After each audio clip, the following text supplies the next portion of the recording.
we're working. We're in the lab, and we're gonna make sure this happens as soon as possible.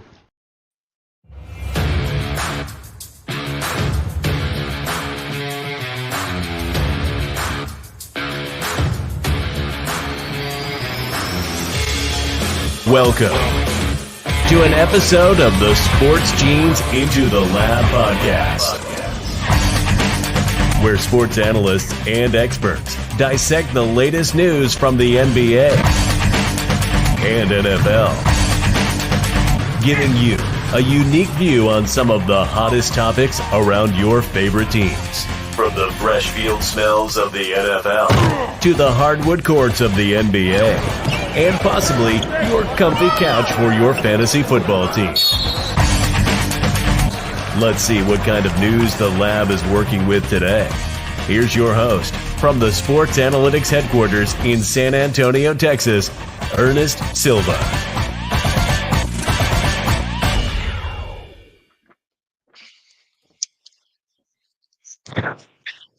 And we're back. Welcome to Into the Lab podcast. I am your host, Londo, the producer.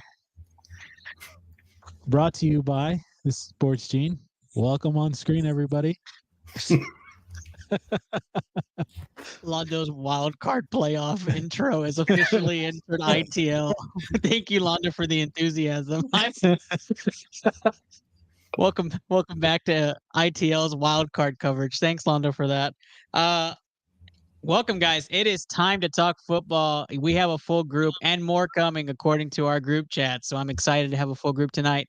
I am your host, Ernest Silva, producer Londo, obviously in studio, and producer Rachel. There's the hand. Londo is in the building.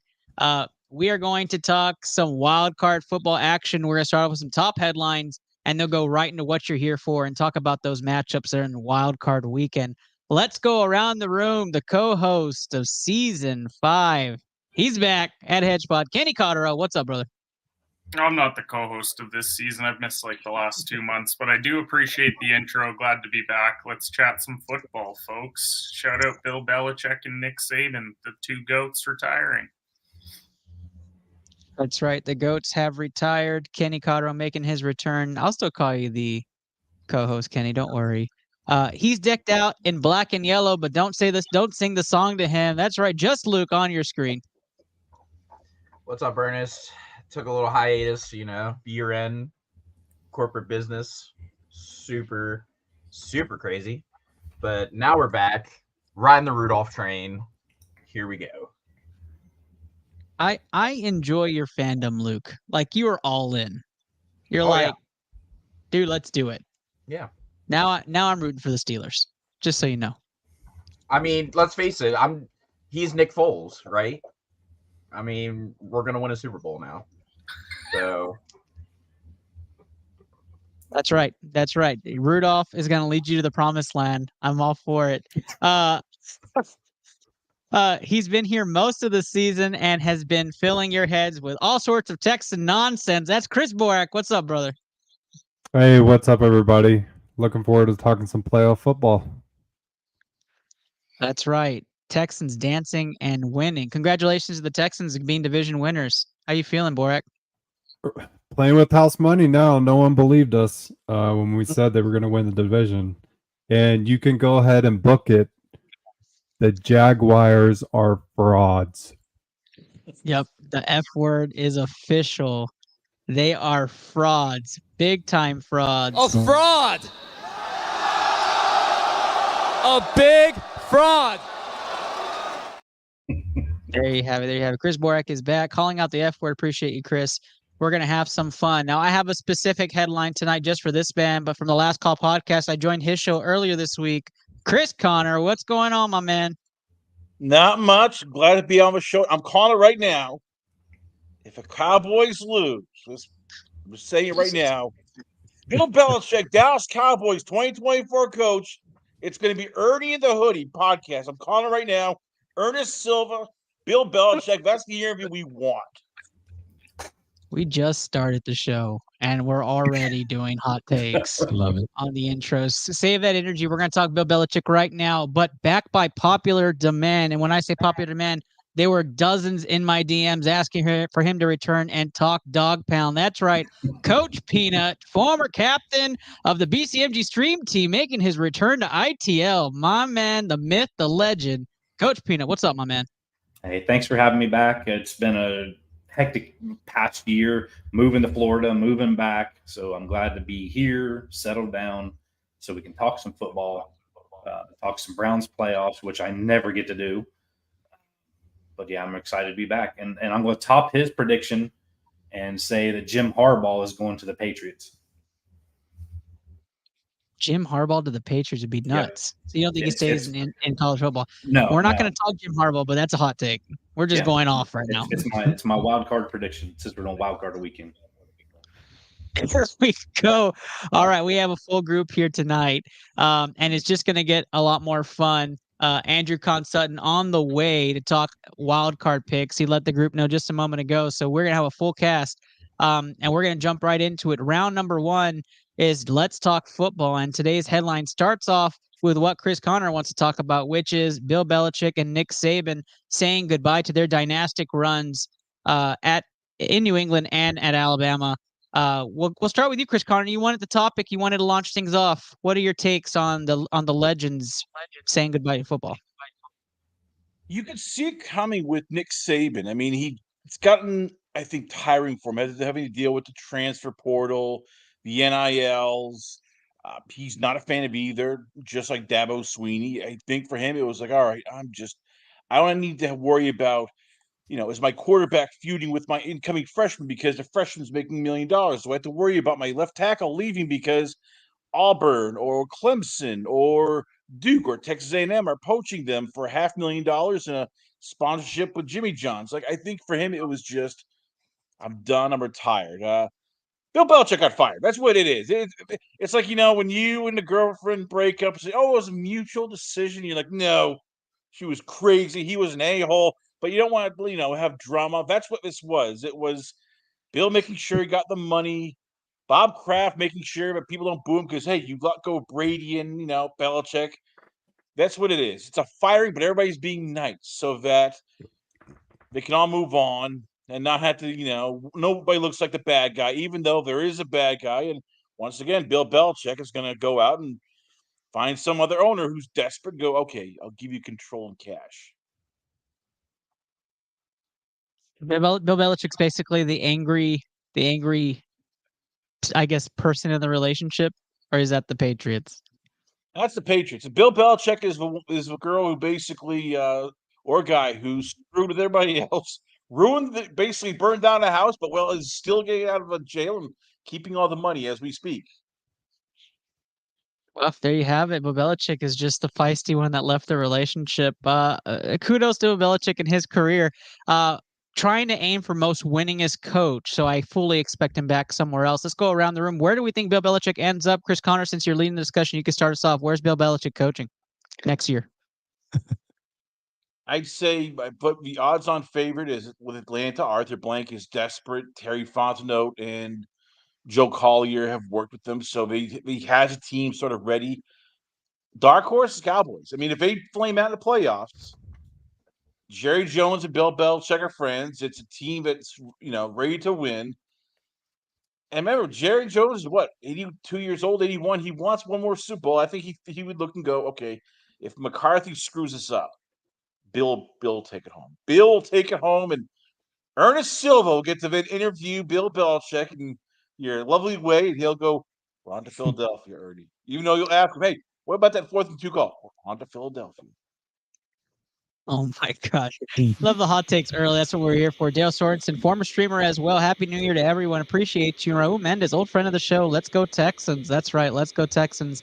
Kenny Cotterill back on the show. What's Bill doing next year? He's probably going to a team that'll actually give him control of both. I think Carolina is one of those franchises that would actually be willing to give it up. I think even if Dallas loses, McCarthy's won enough over his first few years in Dallas to still be staying on. Plus, Jerry wants a yes man, which Bill definitely wouldn't be. Although I do know that they have a good relationship from reports today. I just think that the Panthers is kind of the situation for him. He gets full control, and let's hope that he drafts better than Carolina did last year, selecting Bryce over CJ Stroud. Yeah, yikes. Chris Borak, going to you. I'm really not focused on where Bill's going right now. I'm more focused on the playoffs. But if he's chasing the record, I see him trying to go to a contender. But I think Kenny's right. If he goes to a contender, he's going to have to give up control of trying to be a GM and a coach. So I really don't have any knowledge of where his focus is. Is he wants a control or does he want the record? Something's got to give. He makes his appearance on ITL, and he comes right in time to talk Bill Belichick. Andrew Conn Sutton, welcome back from the Boomtown Pod. What's up, my man? Hey, guys. It's been a long time, but I thought I'd throw that Houston Astros A in there, that new hat. Got to make some love for my boy. Honestly, Bill Belichick, what a legacy, man. What can you say about him? The guy's a proven winner. Bad draft class couple years, but I think in this situation, I feel like a team that fits him perfectly is the Seattle Seahawks. I think he's gonna. I honestly think he's got the tools in place. He's got a good defense. It's not a great defense, but we know what Bill can do with a good defense. The other option that I kind of thought that would. The other option I kind of thought would go to Seattle also is Dan Quinn. So reuniting with the Legion of Boom, obviously made famous by one said Dan Quinn. So lots at stake here, but Bill's gonna go to a team and they're gonna do well. You just got to have a couple good pieces in place for Bill Belichick to make somebody incredible. Look at Tom Brady. I mean, it is what it is. Frank Labuda, another part of this show, says Seattle has no quarterback. Can't argue with that right now. I think you would have a little bit of argument with Geno Smith, but maybe when he's hurt, I can understand that. And the Bobs himself making an appearance. Love is throwing for 303 touchdowns. Go Pack Go. Spoken like a true Eagles fan. Thanks a lot. Appreciate you, Bobs. Coach Peanut, we talked a little bit about Bill Belichick before the show. Yeah. And what is your take with Bill before we move on? My take is going to be who loses in the first round of the playoffs. It's going to be a surprise team like the Eagles. Eagles get bounced. They get tired of Sirianni. They hire Belichick. I don't know about the whole control thing. I don't know if that would work out in Philadelphia or Dallas. I mean, I don't see him going. Everybody thinks Atlanta right off the bat. No. Maybe that's where he goes. I don't know. I'm not huge on following where he's going to go. But the bigger question I have is, which one of you got, or who would you want to fill their shoes, Belichick or Saban? Like whatever coach comes in, he has some huge shoes to fill, and I don't know which one would be harder to fill. I think that it is crazy, and I think I would love to see Belichick and Saban reunite just for fun, like just to see them joking around the sidelines and In laughing at Browns people. gear. In Browns gear. Frank Abuda says Carolina for Bill. I think there's a lot of hot takes. Just a reminder to everybody, there's a lot of head coaching vacancies right now. Like a third of the league is open. Oh, wait, no, a fourth of the league is open. There goes my math. Panthers, Titans, Raiders, Chargers, Falcons, Seahawks, Commanders all join the head coaching hunt. And that is nuts. Absolutely Bill's nuts. Probably not even at the top of any team's list either. Like, as great as Bill's legacy is, Harbaugh's available, Pete Carroll's available, Mike Vrabel's available. There's a lot of good coaches out there. You may not just have his choice. No one's lining up to hire a 71, 72-year-old head coach. Yep. Vrabel's going to the fucking Chargers, so can't wait for that to happen. It's just going to be an absolute coaching care. It's going to be nuts. It's going to be nuts.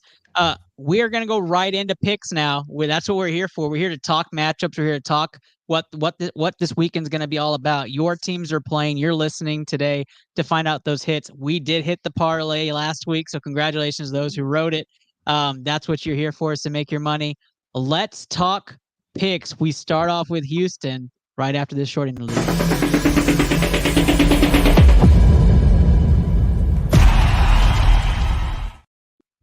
All right. The ITL way too early primetime pick'em is upon us. It is Borak time. It is Borak rant time, and it is Coach Peanut prime time.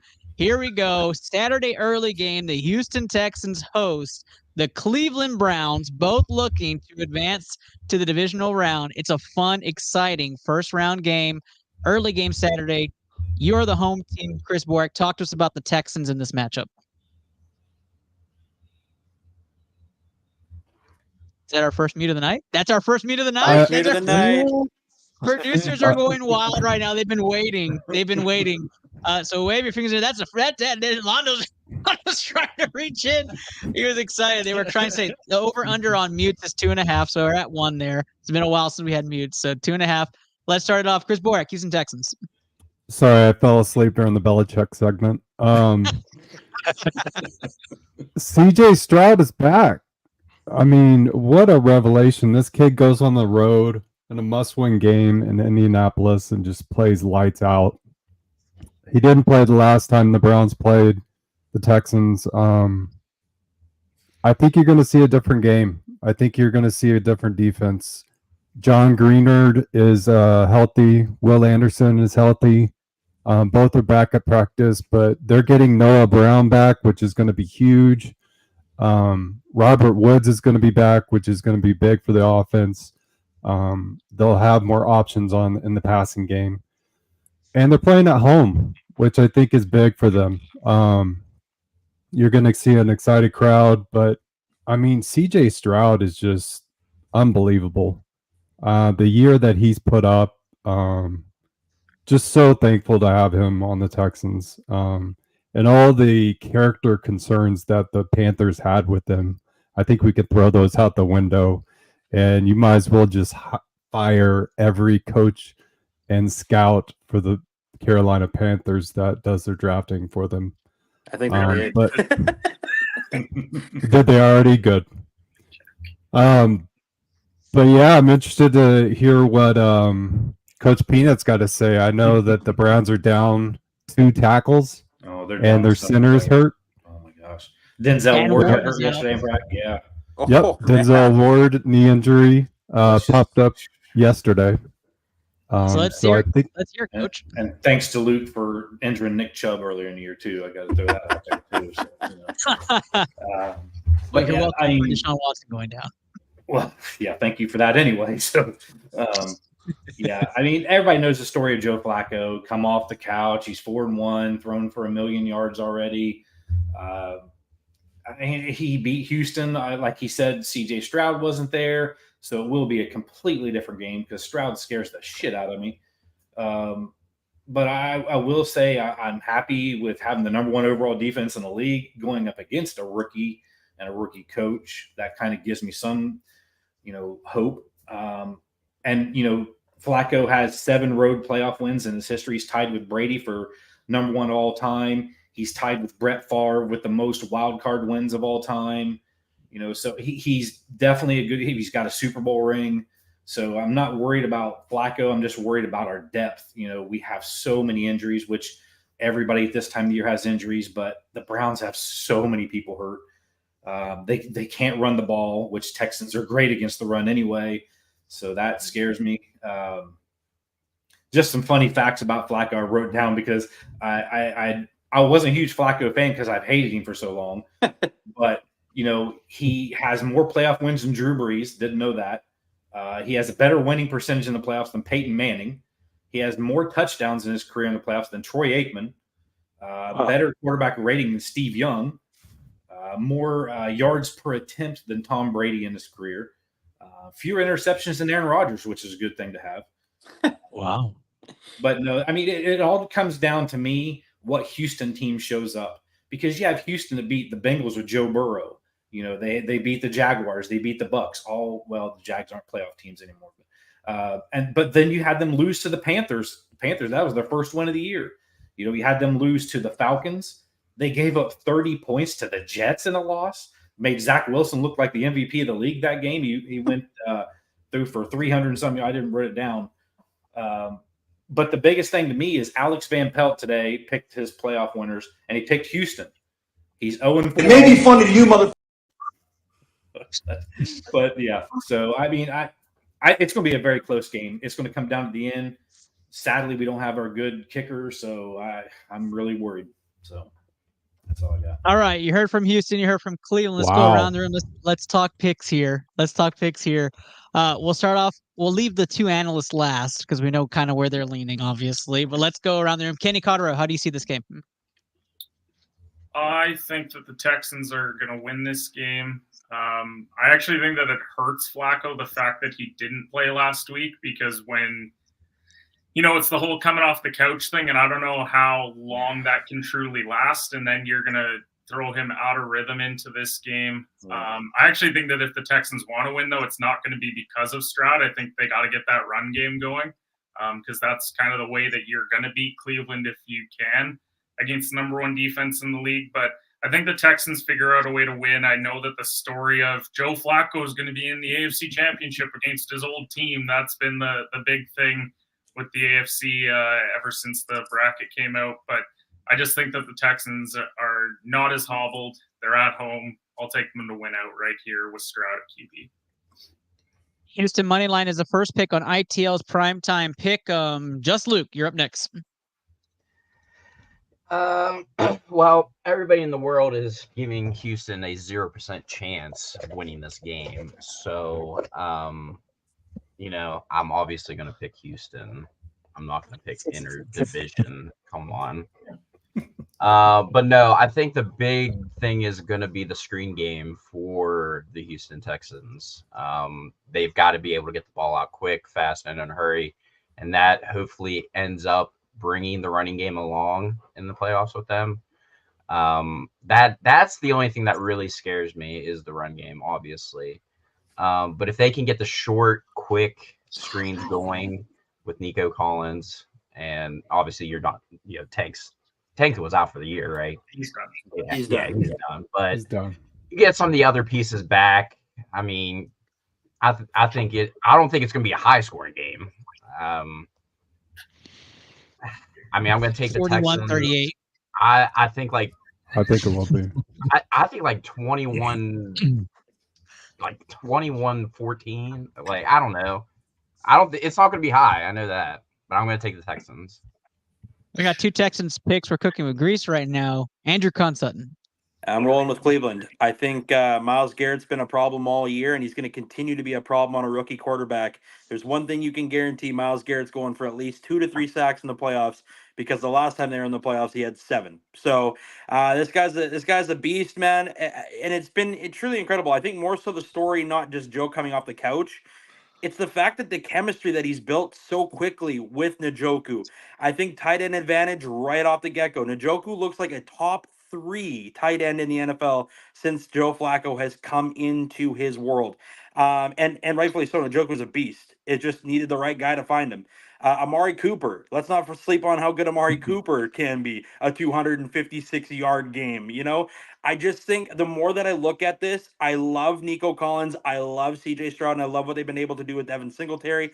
But at the end of the day, I do believe Cleveland's defense is just a little touch better than Houston. And Houston's going to be back, folks. Houston will be back for a foreseeable future. But the window for the Browns is now.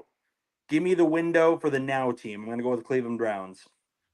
Browns get their first pick. It's 2-1 Houston over Cleveland. I'm going to my producer, Londo. Who you got? I'm rooting for Houston, man. I want him to get that win. So, yeah, give me Houston money line. Houston money line going crazy right now. 3-1. Moving over to Chris Connor. Chris Connor, I can't see your face, so I got to know, where are you leaning on this game? I actually did my homework for you because we were on the show. We talked about, so I'm just gonna say this here: Browns, Texans, X Factor. Browns, Elijah Moore, because I know if talking to the Houston people, it's going to be double team Amari Cooper, shadow David Njoku. So I think Elijah Moore is big for the Browns. Texans, Jalen Petrie. I mean, they got to do something with the middle, and I know that if the Browns going to be focused on Njoku, so Petrie's going to be very busy. I think got can get up, making sure Njoku can't get the yards after catch. This is the matchup to watch. This is why I'm taking Cleveland. Charlie Heck versus Zadarius Smith and Myles Garrett. That just scares me. And I know that you and I, Ernest, we talked about, you think it's going to be tight ends going to be big for, Houston. I think you have to double team either Garrett or Smith with Heck, because if you let one of those two just go nuts, you might see CJ Stroud get concussed again, because Heck was unstoppable last time they played. And I just don't. But they need to upgrade that offensive line in the offseason. So, yeah, give me the Browns. I think Garrett and Smith basically are the key to this game. Well, I did hear that take you made on Monday, so I'm gonna say I wasn't prepared for it. So I'll take it. But I'm gonna tell you right now, at 6:30, I'm gonna be CJ proud when the Texans move forward after their wild card game, and I'm gonna be excited to watch some Texans make the divisional round. Give me a hell yeah! Give me a hell yeah! That's right. Houston Texans are moving on. A couple of prop bets I like. I like CJ Stroud over 21.5 completions. I think they're going to have to throw to win this A game. lot. And so I think that's a given. I would pound the crap out of that. Also, Amari Cooper at 75.5 is a steal. He's gonna pass that. So as far as receiving yards, so if you're playing props, that's where I would lean. I am going to tell you right now, Texans move on. I think it's going to be a great game. It's going to be a close game. I think they both have their different factors. The line's going to be won by Cleveland. So can Houston withstand that and form some sort of running game and keep pace in this game? That's going to be it. And if they can, the defense can create turnovers. I think Houston does. They win this game, taking Houston for the win. Now, the analysts get to choose last, and I'll go Coach Peanut first. Coach Peanut, after all your analysis, all your injury takes. I mean, as nervous as I am, I'm still taking the Browns. I mean, obviously, you got to take your team, but I'm taking them for the reason of we got the #1 defense going against a rookie quarterback. I know it's in Houston. I just got a tiny little good feeling about it. I mean, it is the Browns, so the Browns can't be the Browns in the playoffs. So, That's right. Unfortunately, we don't have Baker Mayfield this year to beat the Steelers or anything in the playoffs, but I think we'll win a very close game. I mean, comes down to the last possession probably or something like that. You know, it's Luke. If it's a close game, Dustin Hopkins being out is going to really hurt the Browns. That will hurt the Browns. Yeah, that will hurt. Yeah. And Myles Garrett is, who I think is the runner-up for Defensive Player of the Year. He only had 3 tackles and 0 sacks against Case Keenum and Davis Mills, so he wasn't very dominant the last time they played. I think we're underselling how well the Houston Texans offensive line has come together and played this year. I think a big thing that you're going to see is Kareem Jackson. We have really poor depth at the safety level, and that's why you saw Amari Cooper shred the Houston Texans. So Kareem Jackson is going to be big help being able to shade over to that side. But I'm taking the Texans. CJ Stroud is not a normal rookie. No, he's got to stop saying rookie of the playoffs. No. This guy is special. So I'm taking the Texans. If we actually had Tank Dell playing, I think this wouldn't even be close. Yeah, honestly, the space would be huge. I could also say First, about Nick Chubb. True, Nick Chubb. First ITL pick'em of wildcard weekend. Houston wins 5-3. We're not putting on any ticket because there's not a sweep. But let's move on to Kansas City in the Saturday night game.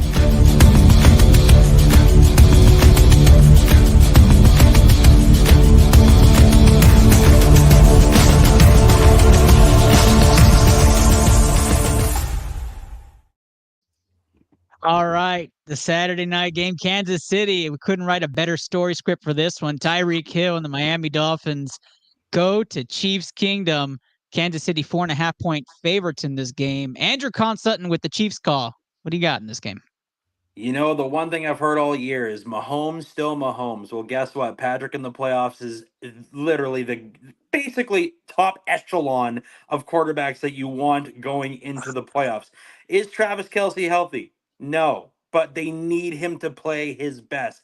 They need him to be outstanding. Kadarius Toney has to forget the drops this season. That has been vital for him. He has to forget about that. Be the guy that the Giants were so high on. They need that man in the playoffs. Now, the one thing that the Chiefs have right now that's going against Miami, healthy running backs. Isaiah Pacheco is a monster right now. Somebody said he runs like a pissed off teenager. Couldn't agree anymore. He's a little kid that got his toys taken away and he's upset and he's storming down the field. I absolutely love the way that they've used him and McKinnon out of the backfield as well with Clyde Edwards-Helaire, who's probably, let's face it, done in Kansas City. I think the defense has been really, really good for Kansas City too. In games that they've been, struggling on offense, the defense has kept them in as best as they possibly can. Am I afraid of Tyreek Hill? Yes. How healthy is Tyreek? That's the question. How healthy is any defensive player that's playing in Miami right now? There's no Bradley Chubb. That defense is riddled with injuries. Phillips is gone.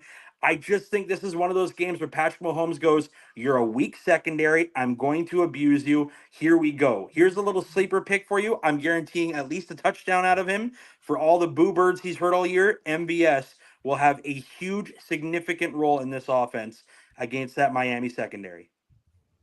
Well, big MVS take there. Big MVS take there. Chris Connor, you have the Miami call for this one. How do you see Miami in this game? Well, I'll say this. The matchup to watch is going to be L'Jarius Sneed versus Tyreek Hill. Those two have gone at each other in practice. They know each other's moves. As Tyreek goes, the Dolphins go. I'll say there's two X factors here. One, it's not MVS. It's Justin Watson. He's the guy that Mahomes still trusts. For the Dolphins, keep an name out for this guy, Zach Sire. If you don't know, well, that's because he's the stopgap. I mean, it's gotten to the point where no Bradley Chubb. You have no Van Ginkel might be out. Or he is out. Jalen Phillips is out. It's gotten so bad they've called in Bruce Irvin, Justin Houston, and basically old man Winkle because everybody's just injured. So Zach Sire is a big key here, I think, because they need to get pressure. If you don't pressure Mahomes, if you don't force him to, get nervous and happy feet, he'll pick you apart. He'll run, he'll throw, he'll roll out.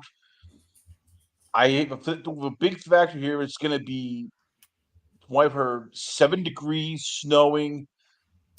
Can the Dolphins run? Can they, will they be able to play that fast loose? Because in Miami, they're great. In cold weather, it's a whole different story. So that's what it comes down to. I like Kansas City just because they're a bit healthier. I think the Dolphins too beat up, and without any pass rush, you just can't beat Mahomes. There you go. Kansas City versus Miami. Kansas City 4.5-point favorites at home. Chiefs Kingdom gets their game. We'll go around the room and leave the analysts last. Chris Borak, you're first on this one. Oh man, I have a rule about betting against Mahomes at Arrowhead. The Kansas City Chiefs lead the league in drop passes, and every time the receivers just let this team down in big games. And I think Miami's going to be able to put up enough points, and I think Kansas City's I can't believe I'm even saying this, but Kansas City's going to struggle to keep up putting up points on the board. So I'm going to take Miami to win this game. Miami money line in a shocker. Wow. In a shocker. Londo's looking at me like, what is he saying? Wow. He hasn't bet against Mahomes all year at home, so I'm shocked too, pleasantly. Just Luke. Well, Miami has only themselves to blame for this.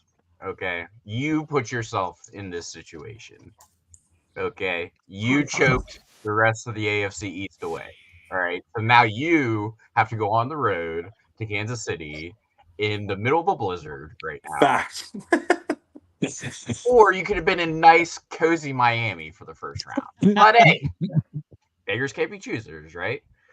I can't bet against Mahomes at home. I think the two biggest guys, and they're not even on offense, it's going to be L'Jarius Sneed for one and Chris Jones on the other.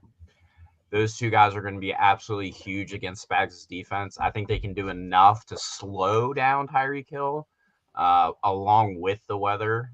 This weather was built for Isaiah Pacheco, not Devon Achane, 1,000%. So give me Pacheco and the boys at home. There you go. We have a split decision so far. Kansas City won, Miami won. Kenny Cotterill. Miami money line.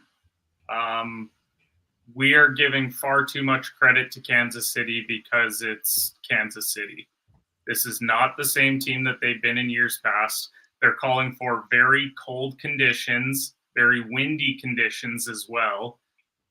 Chiefs aren't great against the run. Actually, the thing about Miami this year, that's probably been the best part of their offense. We're going to talk about Tyreek because he put up the crazy yards, but HN, it looks like Mostert should play. He's questionable right now, but if he goes, like that 1-2 punch, I think that they're going to run it down their throat. And Mahomes is going to get really pissed when there's a timely drop in this game. And he's been frustrated since about the beginning of the season because everyone keeps dropping balls. So I just think that it's a bad matchup for them. Everyone's going to count out Miami. By the way, 81% of bets right now are on Kansas City. So the entire world is betting on Kansas City because it's Patrick Mahomes. I think that Miami, this is the upset of the weekend. Give me the Dolphins. 2 Dolphins pick, 1 Chiefs pick as we're rolling over to Coach Peanut. Coach Peanut, who you got? I'm going to follow Kenny and take the Dolphins also. Not just because I want them to win so bad to get Kansas City out of the playoffs, but the same reasons. I just think that we're overvaluing Mahomes. He does all his receivers. I mean, they suck this year. I mean, Rasheed Rice has been unbelievable. He's been okay. Let's be okay here. He's had a great year. He's okay. I shouldn't say suck. Came out wrong. He doesn't have his Tyreek Hill. You know, he has some above average, I guess, receiver, and then other than that, everybody drops the ball. You know, you got the whole. Kelsey has a great game and then he disappears. You know, I mean, it's just. I do love Pacheco. Don't get me wrong; he did win me the championship in fantasy. Damn.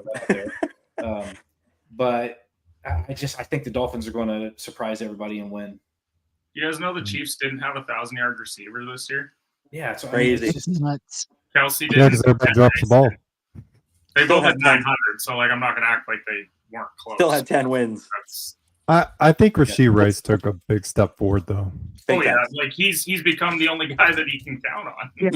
Yeah, that's true. I mean, he's just not an He'll alpha semi- male. Yeah, I But, mean, let's hey, face it, Mahomes his whole career has a guy that he leans on, and in years past it was Kelsey, but ever since Taylor, like it just hasn't quite been there. hey, Whoa, one whoa, whoa. prop I'm not bet blaming to Taylor throw in. Swift. Swifty, stay out of my mentions. Yeah, don't ruin the sponsors. One Talking prop about bet to look the at. board. The over under on Isaiah Pacheco carries a 16.5 right now. You should hammer the over on that because they're just gonna feed the rock to him because they In will the not want to throw cold? the long ball. Yeah. Yep, 15.5. Londo, who you got in this game? So this is not a snoozer, huh? This is not a I'm surprised you didn't call this the snoozer of the week. Nope. Not even close. Ain't no kidding. goddamn way. Someone's wearing the jersey of the snoozer of the week.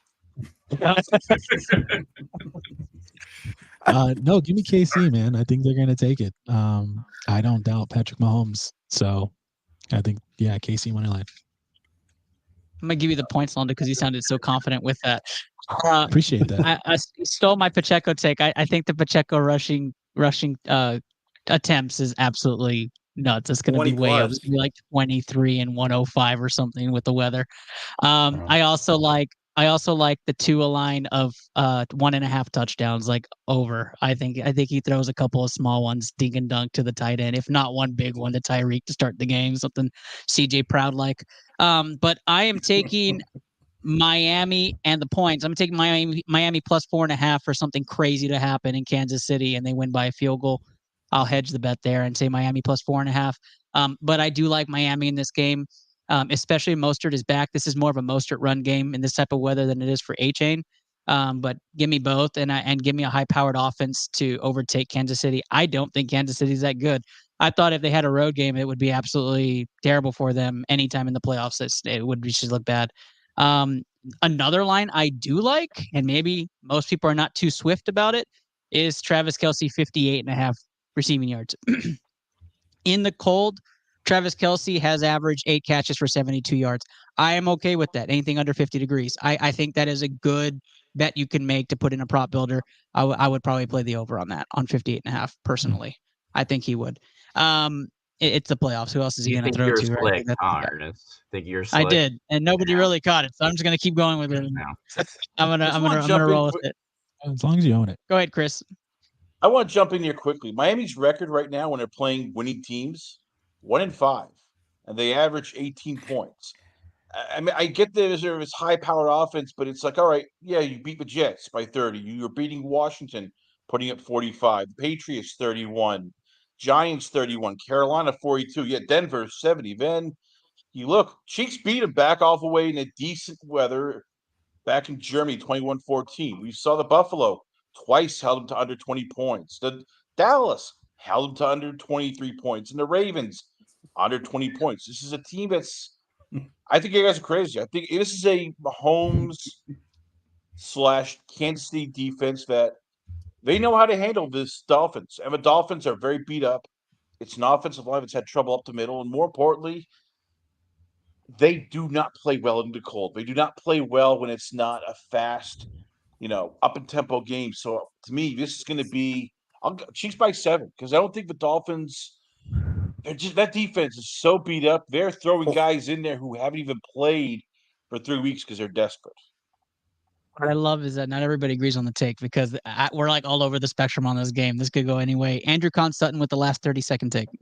Yeah, like I said, I mean, there's a lot of varying factors, but defense wins championships. And at the end of the day, I think the Kansas City defense is just a little bit better and a little healthier than what Miami is right now. I don't trust Bruce Irvin coming in and being a big starter and stop kind of guy. I don't think Justin Houston has the foot speed that he used to have anymore. And these are guys that are filling in very big positions. So at the end of the day, I think Kansas City at home is strong. I like 4.5. Also, I know Miami is talented. They are super good, and they spread the ball out quite well. But Jalen Waddle is super banged up. Tyreek Hill is also super banged up. And Mostert, and from what I saw today, did not practice, or is that confirmed that he did today?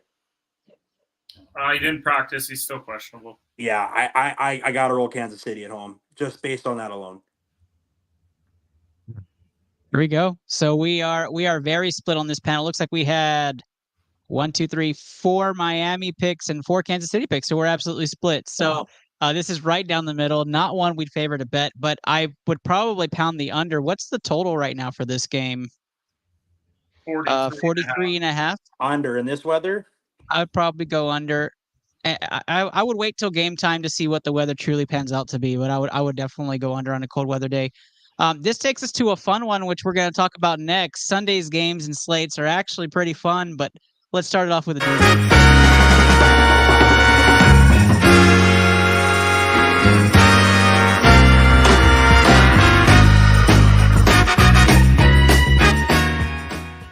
Brisket's in a little bit later on Sunday because you don't have to wake up too early for a game.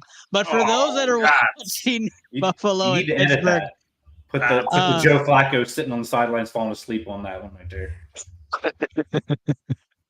Just Luke, you get to start the mic with this one. You're looking at the new Denver Broncos quarterback at the helm, Mason Rudolph coming out for the Steelers.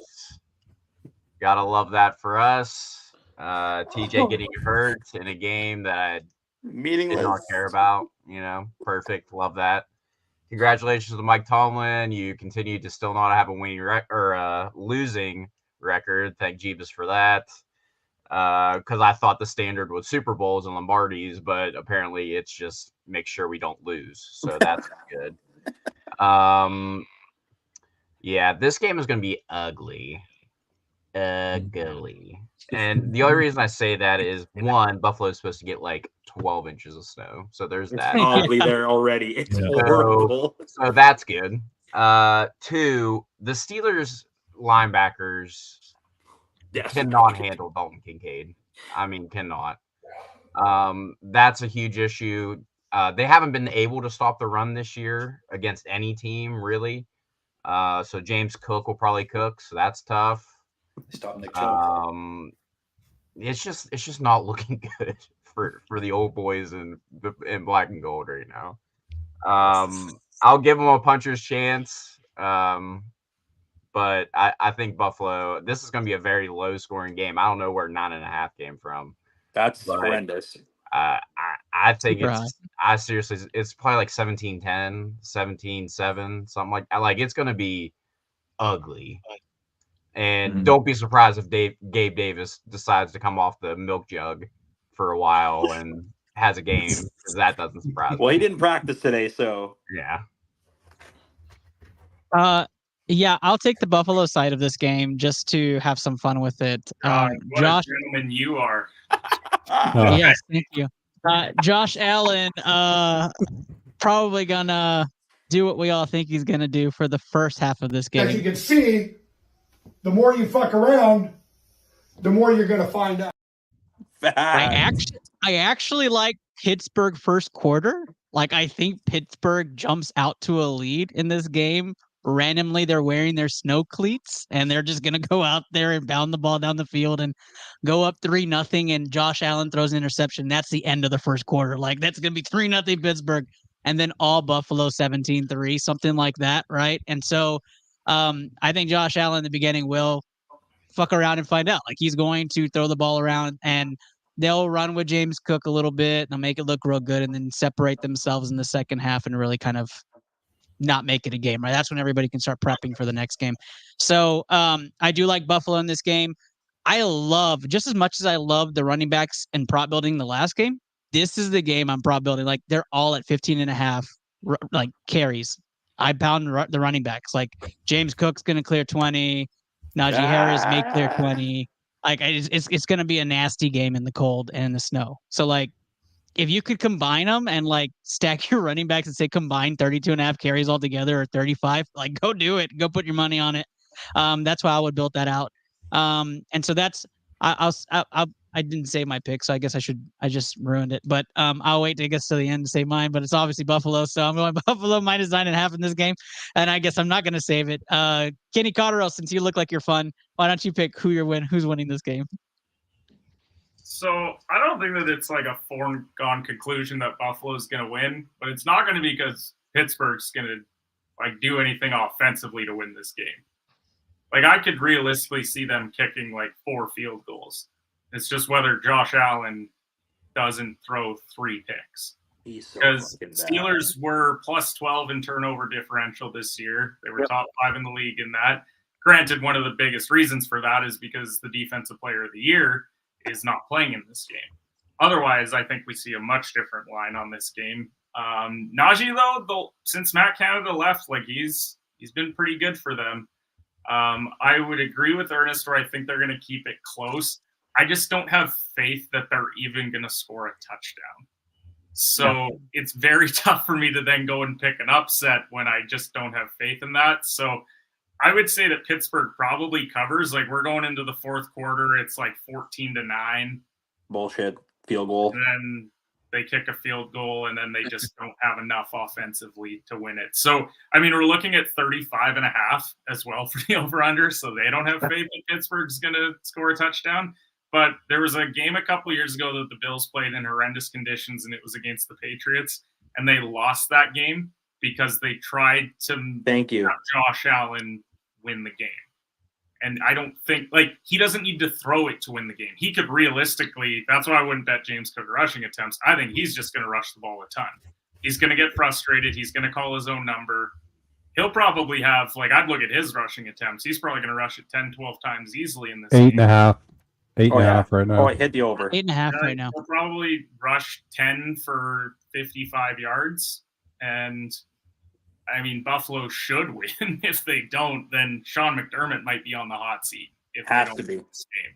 I think he absolutely will be. And then we might talk about certain coaches filling in that vacancy.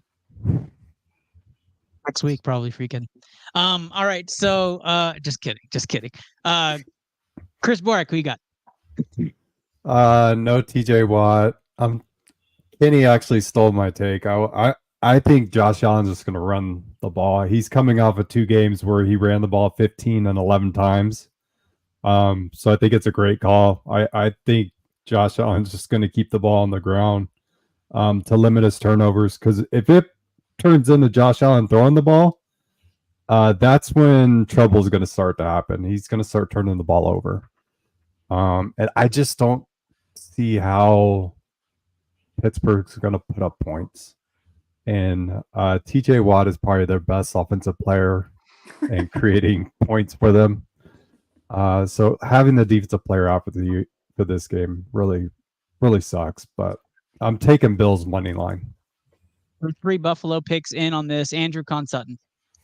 Every year in the playoffs, every year, we always take one team, we just ride the shit out of them, and what happens? We're guaranteed at least one upset. And that is going to happen this weekend when the Pittsburgh Steelers go into Buffalo and beat the incredibly inconsistent Josh Allen. You guys are What? giving Josh Allen way too much credit. His reads have been horrendous. His ball control this year, terrible. We just talked about him in cold climate games. 3 picks the last time he played.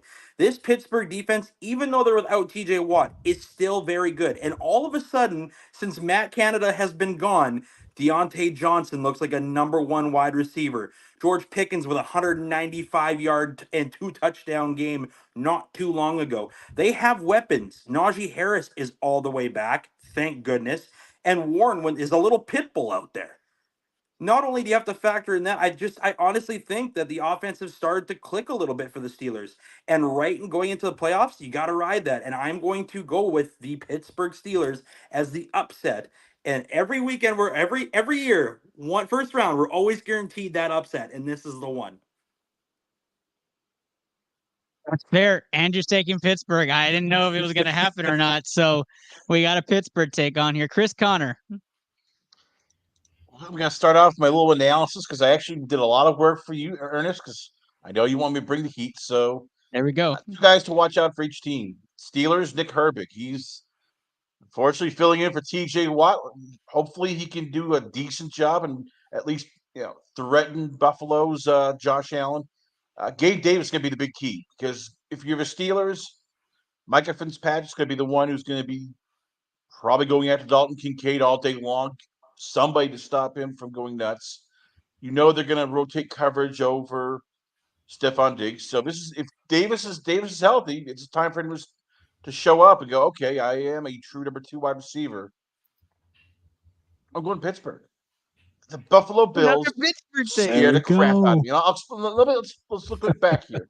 Against the Dolphins, they were losing, and all of a sudden, punt return where 2 Dolphins run into each other, injure themselves. They win 21-14. They were losing to the Chargers, and it came down to a last-second field goal to win the game. New England put 21 points on that, and they only won because Bailey Zappi was throwing straight to Buffalo defenders. This team, I love Josh Allen, but for 3 quarters, they just fart around, don't play well, make stupid decisions, and it's due. I mean, I'm sorry, 5 straight games. It's like, okay, yep, we're winning by luck, we're winning by chance, we're winning by plays just happen to fall our way. I can't do it 6 straight.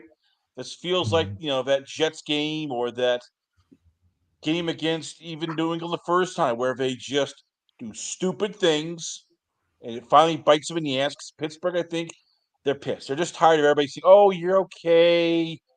You really, shouldn't be here. You're not that good." And this is gonna be Mike Tomlin going, "You know what? F you guys. I'm stealing this one." We are at 3-2 Buffalo over Pittsburgh so far. I'm going to call him because I keep hearing him making sounds. So, Londo, who you got in this game? I love both of those takes. I really do. You guys can switch now. And Chris, I'm taking Pittsburgh. Switch. I have not been a Josh Allen fan this season. Cool. And I've said it before. I don't believe in Josh Allen. And he's been inconsistent. I'm sorry. I want Pittsburgh to win this one. So give me Pittsburgh money line. Huge DJ We are Moore. tied 3-3. Buffalo, Pittsburgh. Yeah. There we go. In a shocker right now, Sunday in the snoozer of the week. Luke, give me your take before I go to I Coach don't think Vina. it's much of a snoozer anymore. No, it's a snoozer still. It's not great. Raise your hand. For my win doesn't mean you want to watch it. Like, How many Steeler games have you Watch guys? Raise your hand if somebody's watched one Steeler game this year. I've had to. Have you not I seen had what to. I've seen all year long? I was at the Browns and Steelers game on my birthday. I didn't tell you I was gonna pick them. What so gives you? lecture the other Just raise people. your hand. What gives you the idea that we could just walk into Buffalo, get a dub, and walk right out with that team? Because I don't Just like think mind it. Because I don't anybody see- has a chance on any given Sunday, brother. Because at the end of the day, I trust Mike Tomlin more than I trust Rasul Nice. Douglas has Nice. locked that secondary in for Buffalo. Mason Come on, Mike, Rudolph you know will have you want to 2 change your picks pick. on Sunday, at least.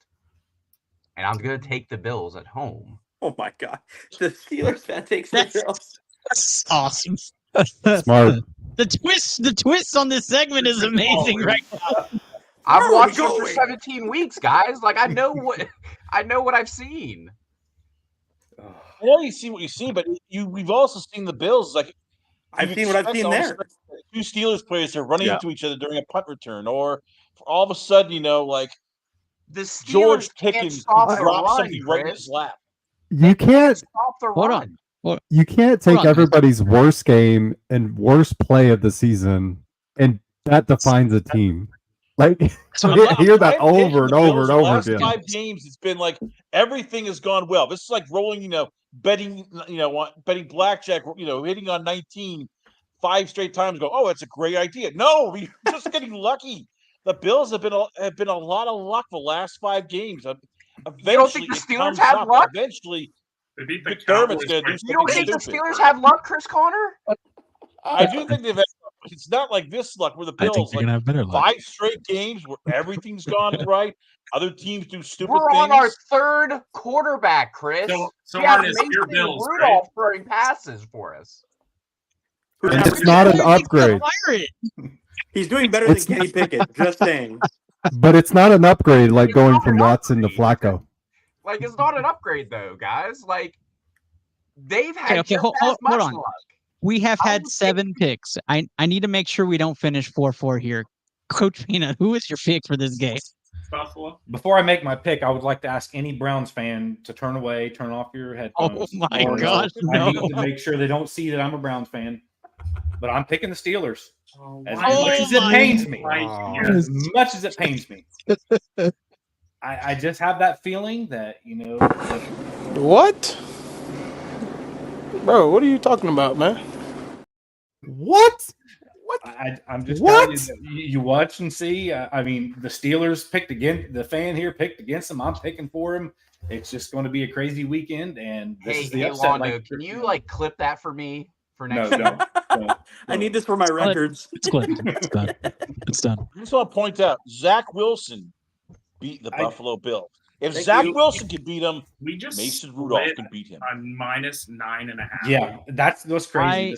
I I did not expect it. I really didn't. We are tied 4-4 split on this But I think on the snooze. everyone Wheel. here I'm agreed shocked and right said now. this was going to be a low-scoring game. And in a low-scoring game, I don't trust Josh Allen. 4-5. In a high-scoring battle between Mahomes and Allen, okay, maybe I would take Allen, but not in a low-scoring game where he turns it over too much. I don't like Allen that much. Use He was this my game quarterback. as your laundry day, as your meal prep. Like, get all that stuff done, and then watch the real games in the afternoon. I'm gonna go out and buy a Steelers jersey. That's what I'm gonna do Oh that day. my gosh! All right, going to wild card game of the week.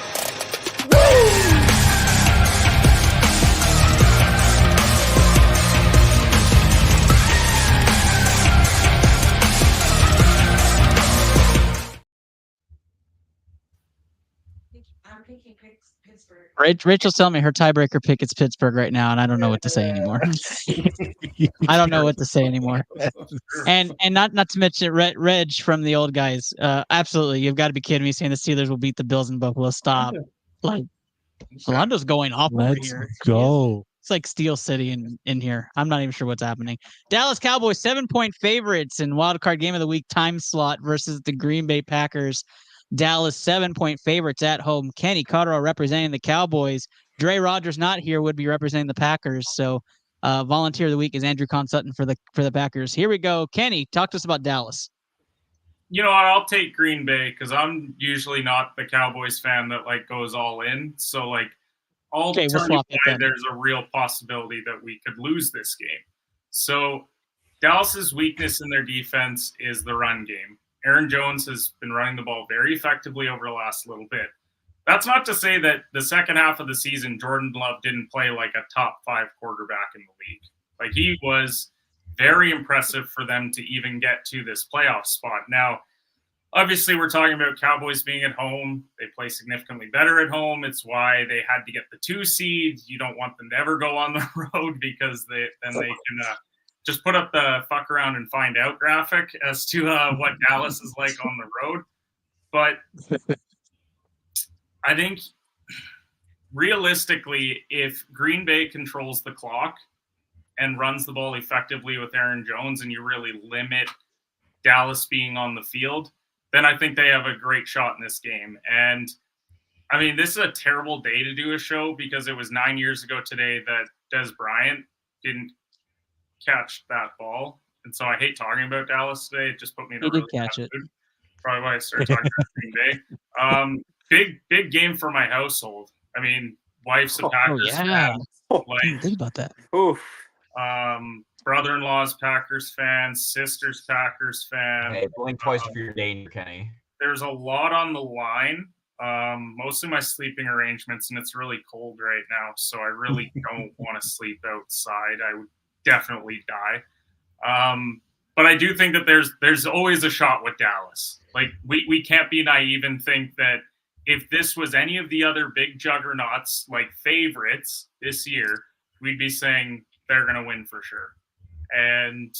But it's Dallas. So I'm not ruling out that Green Bay can't win this game with the way Love's playing, with the way Aaron Jones is running the ball. They've been very impressive over the last 6 weeks, especially. There you go.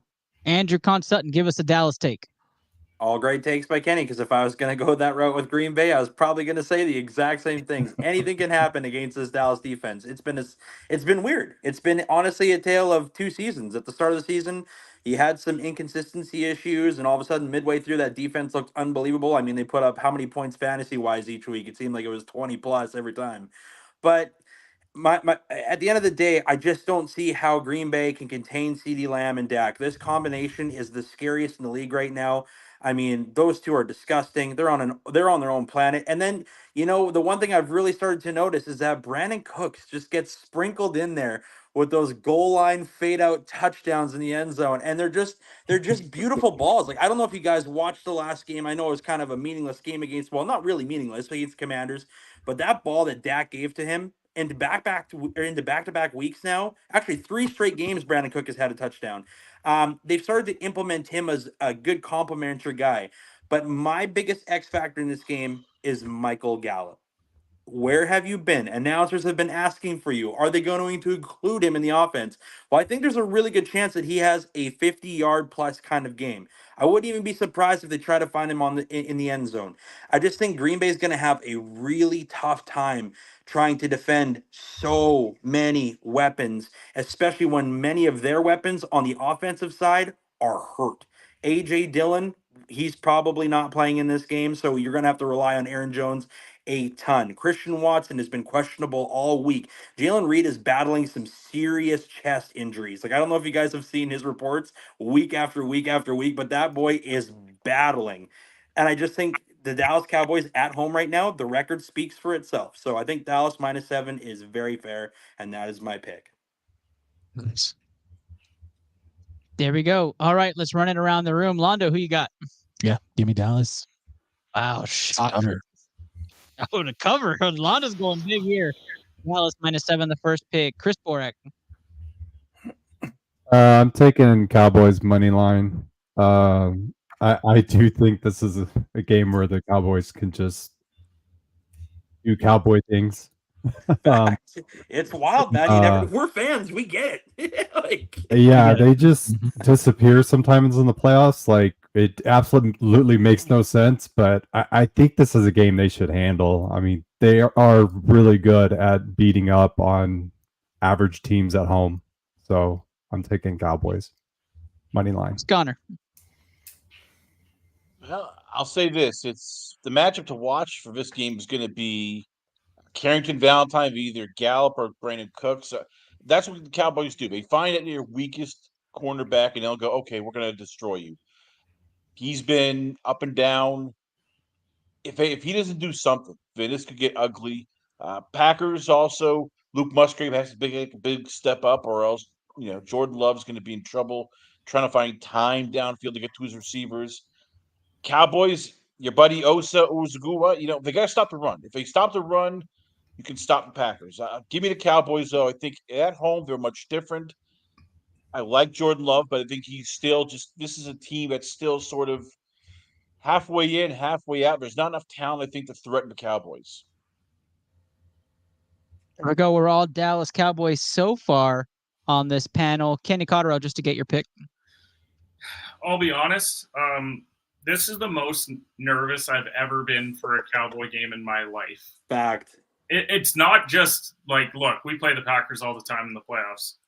I don't know how many of you actually listen to my show. I have completely ripped Jordan Love a new asshole for the last 5 months. All year. Like weekly, you go through my Twitter, it is Jordan Love feeling dangerous, 2 for 4 in the first half for 7 yards. Like I was on it.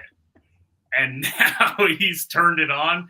And I'm terrified if we lose this game. I'm going to be trolled into a new dimension if they don't win. I'm picking Dallas. It's not confident at all, but I'll take the money line like Borak did. Reg disagrees with you, Kenny. He says, "What are you freaking nervous about? This is locked and loaded." Exactly why. Comments like that, Luke. Comments like that. That's a typical Cowboy fan, right? Like, just Luke, who you got? I'm gonna say Dallas because Aaron Jones's hamstring is the only thing holding the Packers together right now, and that's not a good thing. Okay, it's not a good thing. I expect big things out of Jake Ferguson this week. Yeah, he needs to have a big game this week. Yeah.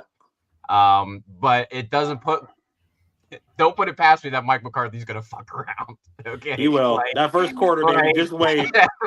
His clock management has never been good ever. So to say they're gonna win by 7 is a very big stretch for me. So I'm gonna say money line. But I have more. Am I really gonna say this? I'm gonna fucking puke right now. I have more faith in the Cowboys than I do the Matt LaFrauds right now. Is that what I'm saying right now? Oh, can you trust a team that lost to Tommy DeVito? That's all I have to ask. Yeah, exactly. Trust a team that lost to Tommy Spaghetti DeVito. Did you guys actually look at the Packers' wins this year, though? They are impressive wins. No, they aren't. Some of them. Some of them. Like it's Detroit and a not good Kansas City team.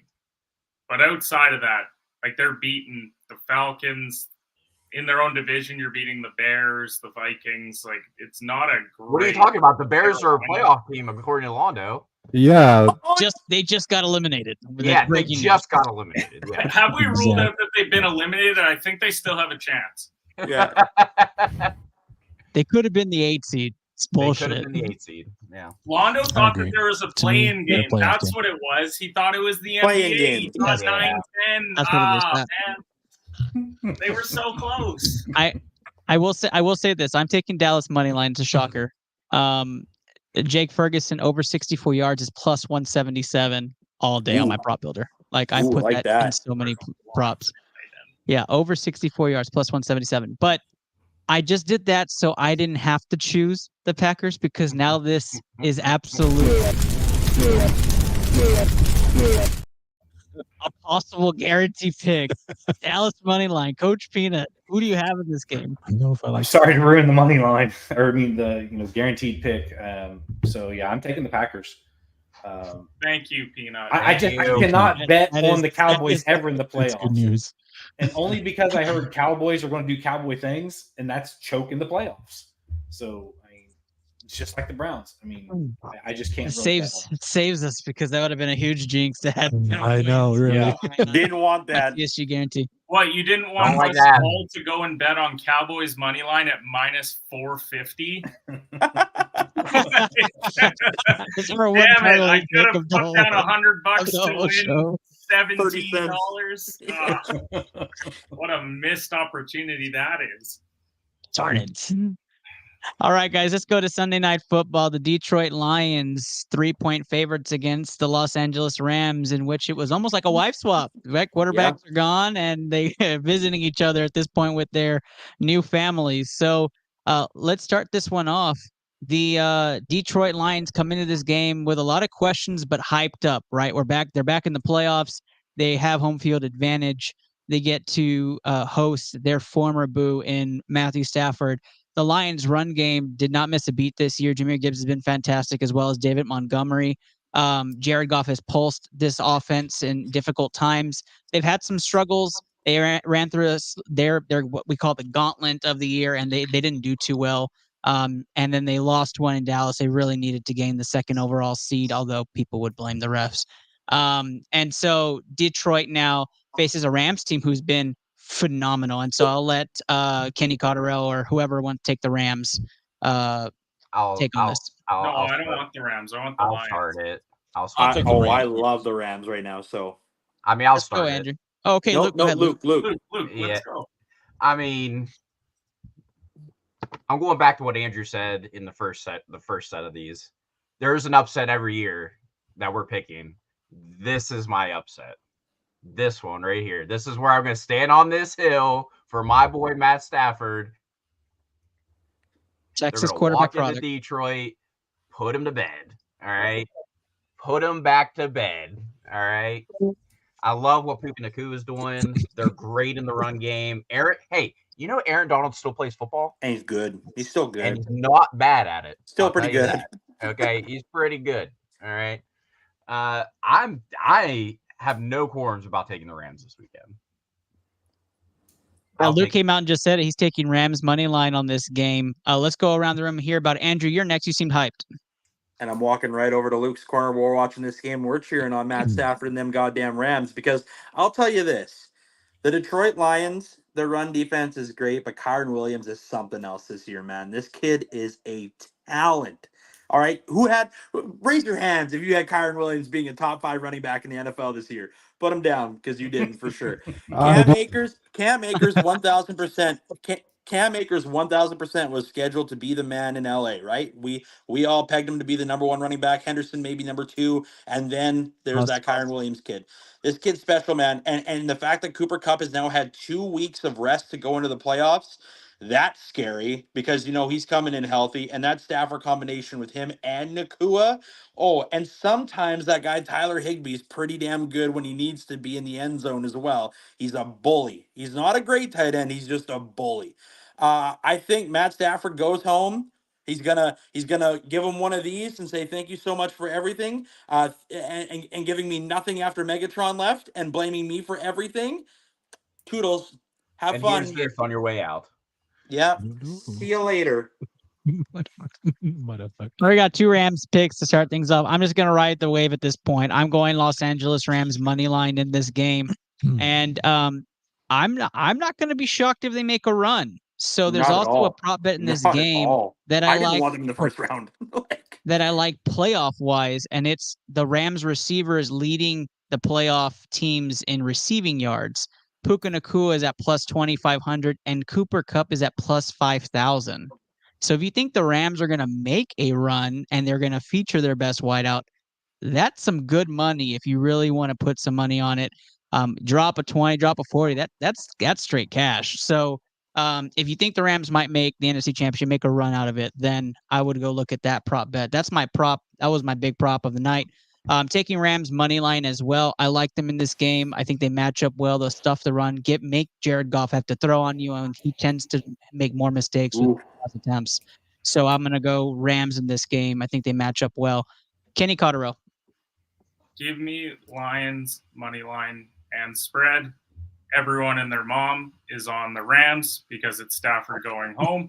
And Jared Goff also has some stake in this game, given the fact that this is the team that told him that he's not good enough, despite the fact that he had the better quarterback year out of him and Stafford. They have the better rushing attack because they do the 1-2 punch of Gibbs and Demont, and the defense of the run game that Lions have. I just think that they're going to slow down Kyron, and I honestly think he's been the bigger key to their offense. We'll talk about Puka and setting the yards record as a rookie, but no. if you don't get Kyron Williams going, we saw what happened early in the year when Kyron was out, how that offense looked. And I just don't see a scenario where he's really going to get going in this game. So I think that the Lions are going to go out, they're going to win. There's too many people that are picking the Rams. And I think that this isn't the upset. I think everyone wants it to be, but I just don't think that it is. So give me the Lions. Detroit gets the first pick, 3-1 Los Angeles so far on this panel. What's been a pretty upset heavy wild card for most picks on this show. Chris Connor. It's funny with the Rams. It's Rams-Lions. X Factor. Jahmyr Gibbs, I think, is going to need to have a big game because with that Matt Laporta's injury just really screws up the Lions in terms of, all right, keeping Ahmad St. Brown free, keeping Jameson Williams free.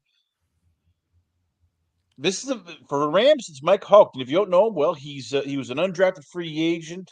He's come into himself this year. 6 sacks, 80 tackles, undrafted free agent from Brown. I like the Rams, but this is going to be the matchup to watch. It's Aaron Hutchinson versus Alaric Johnson. The story, everybody talks about Stafford. We talk about Pukanua. You talk about Cooper Kupp. That Rams offensive line was dreck earlier this year, but they turned it around. But for them to do well, you have to stop Aaron Hutchinson. If Hutchinson, goes wild, which we've seen them do at times, Stafford's in trouble. If they stop Hutchinson, I like the Rams to cover. And you know what? They're my sleeper team to win the Super Bowl. They have experience, they have coaching, they have a quarterback, and that defense is just all of a sudden playing better each week. There we go. We're going to keep it rolling here. Borak. Yeah, I like the team with the better quarterback in this game, which is Jared Goff. I think he's been underrated all year long. I think the Lions are going to control the clock. They're going to control the ground game. Kyron Williams has been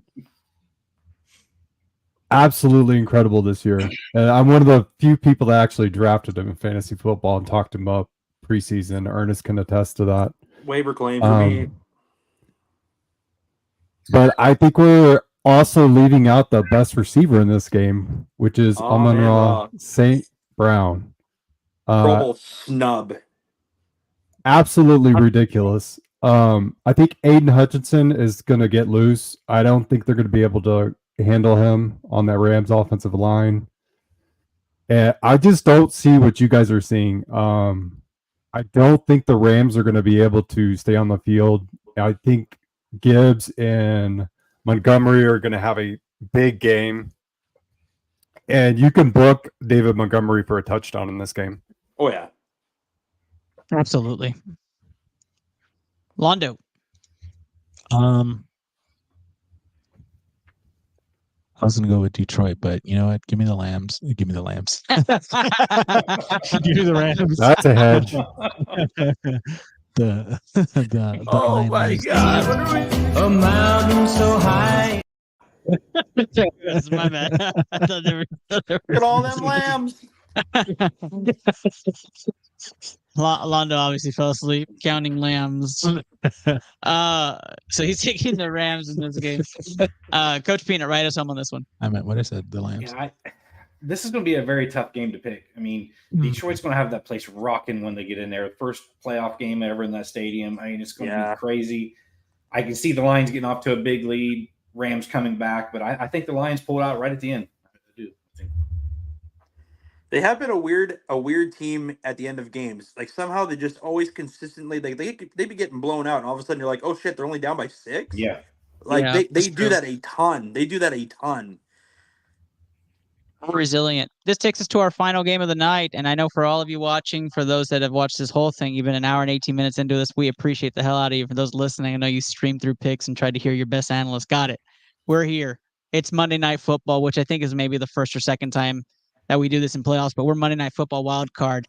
Let's go Tampa Bay. Tampa Bay at home, the 4 seed versus the 5 seed struggling Philadelphia Eagles, who've been 1-5 in the last 6 games. We'll start this one around. We won't do too much analysis. So Chris Connor, go ahead and give us the take on this game. What do you think? Well, it's this is two teams that you're looking going, oh, how the hell did they get to this place? Eagles, Buccaneers, X Factor. For Buccaneers, K. Dotton has to have a big game because I don't think they're going to have time enough against that Eagles front four to just for Baker Mayfield to sit back and just chuck bombs. Kevin Bayard, they traded for him. That secondary looks direct. They had to stop the pass. If the Eagles get just shredded by Baker Mayfield, you're gonna look at Bayard and go, "Wow, that's a terrible trade." The big match to watch though, it's Fletcher Cox is the defensive rookie of the year. I'm calling it. Jalen Carter versus Matt Feller, Cody Mach, Rob Hainsey. If you don't know who they are, that's fine. A lot of us don't. It's the interior line for the Tampa Bay Buccaneers. They got to keep those guys off. They got to protect Baker Mayfield, or else it's going to be bad. I can't do it. I want to do it, but give me the Eagles. I think they'll win this game just because the Buccaneers are just not ready yet. This is a team that's still like a hodgepodge of pieces that fit, pieces that don't fit. And at the end of the day, I think the Eagles will get it done. Eagles get the first take here. Philadelphia -3 for Chris Connor. Borak. It's Baker time. Buccaneers. I do not see what Chris Connor's seeing. I see the Eagles spiraling out of control, just being a disaster. And that secondary is about to get shredded by Mike Evans. I don't see how the Eagles are going to perform well. Devontae is banged up. He says he's going to play, but I don't think he's going to be 100%. AJ Brown hasn't been practicing, and he's questionable. And Jalen Hurts banged up with a finger injury. Nasty, by the way. Yeah, that Eagles defense has been atrocious down the stretch. And what scares me is that secondary. And I think the Tampa Bay Buccaneers at home are going to do enough to control the clock. They're going to be able to pass downfield and get big plays. And I think that stadium's going to get behind them, and the Eagles are just going to spiral out of this playoffs in the first round. There we go. 1-1 here. Tampa Bay, Philly. Londo. Yeah, Tampa Bay. Money line. Easy peasy lemon squeezy. 2 Tampa Bay picks there. Just Luke. I mean, you could definitely tell that Philadelphia misses Shane Steichen. Oh, my God. Like, his creativity is what drove that team, and that's tough. But the Philadelphia Eagles did this on purpose, right? Who would want to play in Philadelphia when it's snowing? Rather, let's go to Tampa and play. Oh, no, we have to go to Tampa for our first playoff game. Oh, and then Dallas, maybe. What a downer. So, give me the Philadelphia Eagles. Fly, Eagles, fly. We're tied 2-2 going into our final 3 picks. Coach Peanut. I've got to go with the playoff hero, Baker Mayfield. Luke will attest he's great in the playoffs. Why the drive-bys? What am I doing? All night. Drive-bys today. I love, the Buccaneers are doing great. Eagles are a mess right now. We're getting ready to tank this game to get Bill Belichick. It's going to be the Buccaneers. There you go. Bucks now taking a lead. Andrew Consutton. How's that Matt Patricia defense looking? Holy Jesus, are they bad? Mike Evans is going to have a field day on this goddamn core. That Bayard trade, I still am confused by it. It regressed them. They got worse. They progressively have gotten worse. The Eagles they've had a great run in the last few years, but Nick Sirianni is toast. After he said what he has said all year, and after that whole, how about the Chiefs? Yeah, how about the fucking Eagles? They're 2-5 since. So, I mean, here's at the end of the day, the Eagles are just way too banged up. They cannot compete with Tampa Bay right now. That defense in Tampa Bay is still pretty damn good. They're still pretty damn good. They got some Antoine Winfield's a baller. David's a baller. They got some guys out there that are good. Tampa Bay's having a field day with this one. They're going to win by a monstrous amount. Yeah, all I heard of in that whole thing is when you were saying Nick Sirianni's name. A fraud! A big... The most punchable face in the NFL. I thought that was Trevor Kenny Lawrence Conroe. was a fraud. Both. Yes. Baker's not 100% at all going into this game. He's got an ankle issue. He's got rib issues. I think that they're going to throw a ton of pressure at him all game, and I think he's going to fold like a cheap lawn chair.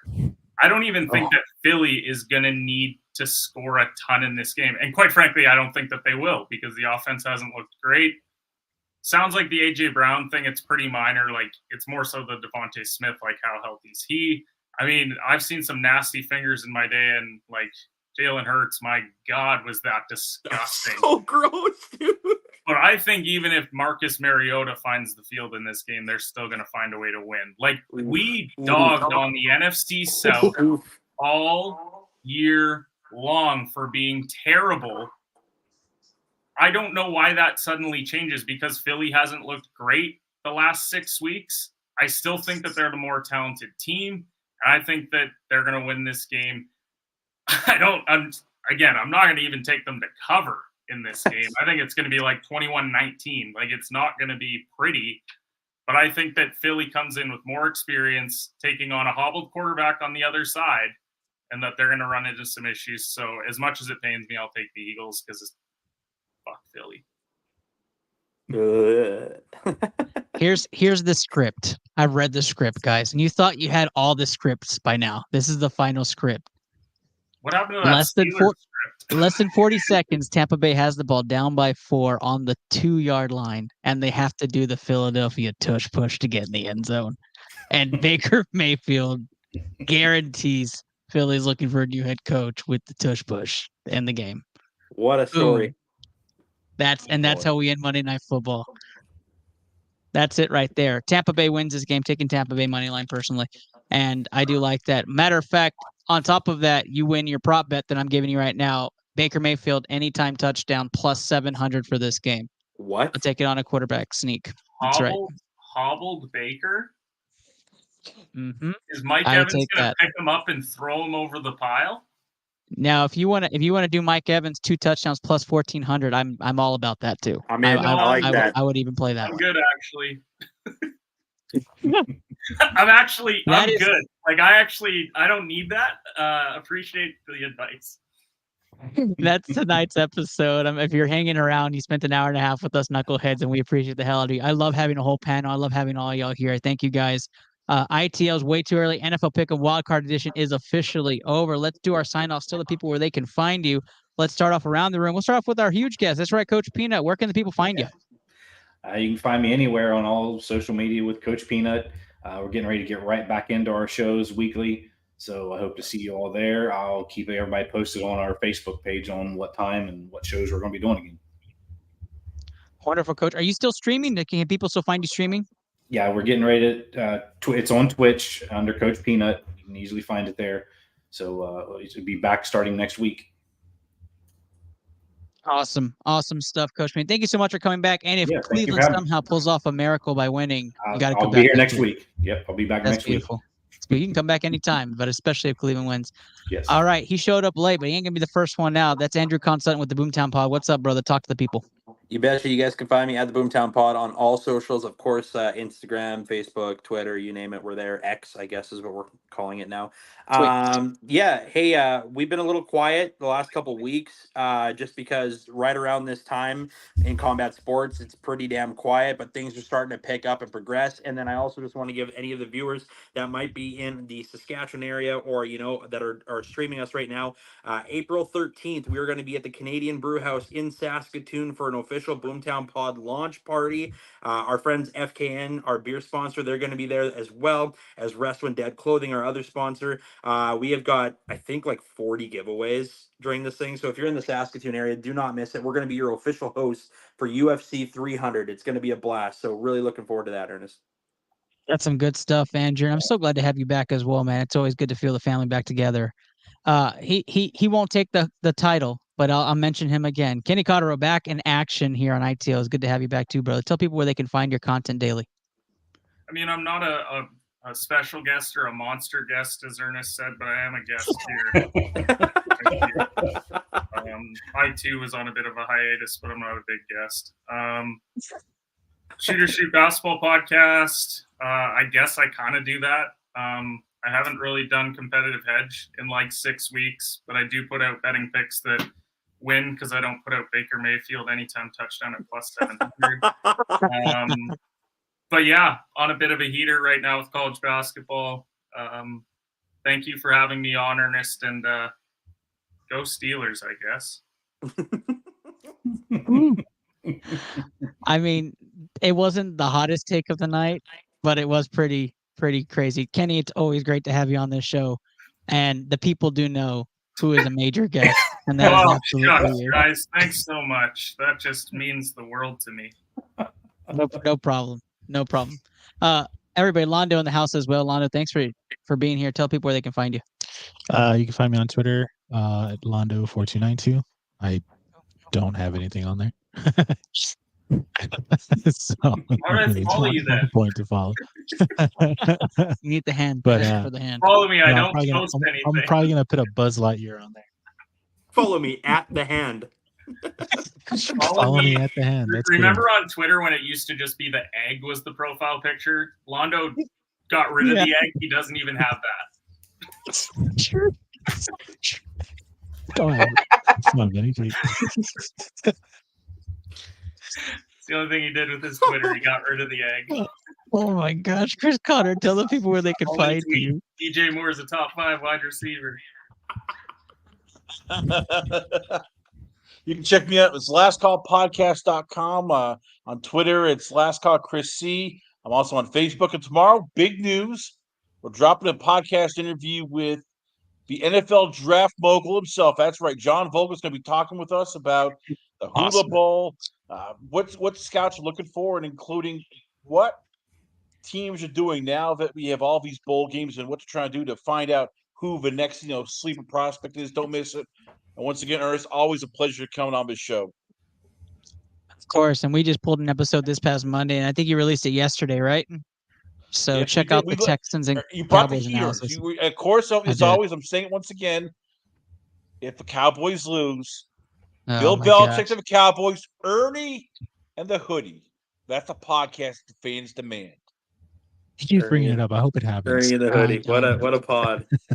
Just Luke is the man of the hour now. Black and yellow. Talk to the people. I don't know if I want to talk to the people, Ernest. I feel dirty. I picked the Dallas Cowboys, and I didn't pick my Steelers this weekend. I was actually shocked. That was one of the shocking parts of tonight's episode. I know. But I digress. You can follow me on Twitter or X or Twix or Elon Musk's Twitter account at Hearts2282. Ernest, I appreciate your patience with me this year. Year-end was a little tougher than usual, but it's always good to be on here with you guys and talk some sports with you. I have a 4-day weekend, so I've got nothing but time. That's awesome. And football. Go walk around for a bit this weekend, Luke. Chris Borak, tell the people where they can find you. You can find me on X at Clutch City 52. I actually post things, unlike Londo. But thanks for having me on. Good luck to everybody's teams this weekend. And Londo, for your sake, I hope the Bears draft Caleb Williams next year. Thanks. I hope so too. Londo's all about it. Londo's sold on the Bears. Oof. We lose the host. Yes, so I hope we had some fun tonight. If you're listening, we'll put checkpoints on the podcast episode.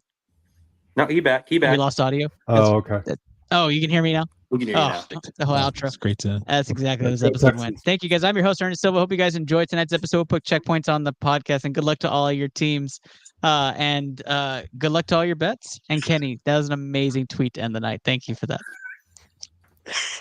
Good night, everybody, and good luck.